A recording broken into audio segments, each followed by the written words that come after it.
حبايبي السلام عليكم ورحمة الله وبركاته የዩቲዩብ ቤተሰቦች አቃለው ጠፍቻለሁ ዛሬ ግን ደስ የሚል ዜና ይዤላችሁ ነው የመጣሁት ለአመታት ስጠብቁት የነበረ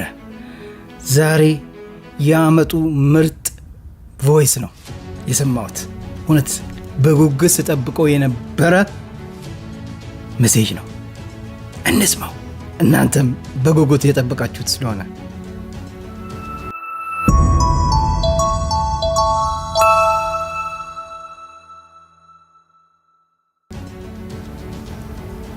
السلام عليكم ورحمة الله وبركاته سلام بيالله موبي انديتنا عمان نوي بيتسب سلام نو الله سلامن خيرون يابزاو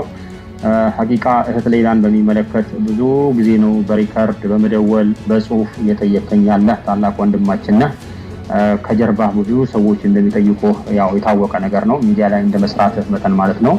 አልহামዱሊላህ አሁን ደግሞ ያው ጊዜው ደርሶ አላህ ያለው ጊዜ የፈቀደው ቀኑ ሰዓቱ ደርሶ የሚመጣው እሁድ ወደ አዲስ አበባ እንደምትሳፈር ተረጋግጧል ማለት ነው አልহামዱሊላህ ለሷ ጉዳይ የተጨነቁ ገንዘባቸውን ያወጡ ዱዓ ያደረጉ በጉልበታቸው የለፉ ቤተሰቦቿ ዘመድ አዝማድ ኢትዮጵያዊ በሙሉ ሙስሊም ክርስቲያን ሳይል ህገተን ዋጋ የከፈለ ማህበረሰብ ነው አልহামዱሊላህ እንኳን ደስ አላችሁ ማለት እንፈልጋለሁ ጀዛከላሁ ኸይረን ሰላም አለይኩም ወራህመቱላሂ ወበረካቱ ወአለይኩም ሰላም ወራህመቱላሂ ወበረካቱ ሐባይቢ እንደሰማችሁት ነው ሌይላ ኑርሰቦ ኢንሻአላህ እሁድ ማታ ከሳውዲ ወደ ኢትዮጵያ ማታ ትበራለች ሰኞ ጠዋት ሀገሯ ኢትዮጵያ ትገባለች እንኳን ደስ አላችሁ አም ሶ ሃፒ ይሄን ሜሴጅ ነበር እኔ በእውነት ለመናገር ኮሚኒቲዎቹን በየጊዜው እየደወልኩ ልጅቷም ላይ ምን ደረሰች የታለች እያልኩ የጨቀጨኳችሁ ነው አፉትሉኛላችሁ በጣም ብዙ ጊዜ በተደጋጋሚ ስጠይቃችሁ ነበር ቀንም ማታም እንግዲህ እየደወልኩም እየጠየኩ ነበር ዛሬ ላይ ግን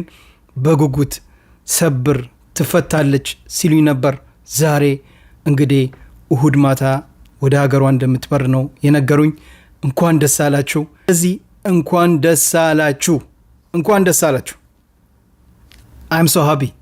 alhamdulillah wallahi alhamdulillah ቃላት የለኝም እናንተስ ምን ትላላችሁ ሐሳባችሁን በኮሜንት አስቀምጡልኝ ቪዲዮን ሪፖስት ላይክ ሼር ማድረግ አትርሱት በደንብ ሼር አድርጉት ዓለም ይስማ ሌይላ ኑርሰቦ ልትፈታ ነው አልহামዱሊላህ እሁድ ማታ ደግሞ ኢንሻአላህ ሀገሯ ስትገባ በሌላ በራሷ ቪዲዮ ኢንሻአላህ እንመጣለን ቪዲዮን ሼር አድርጉት ሌይላን ኢንሻአላህ በቅርብ ቀን እናገኛታለን ሰላም አለይኩም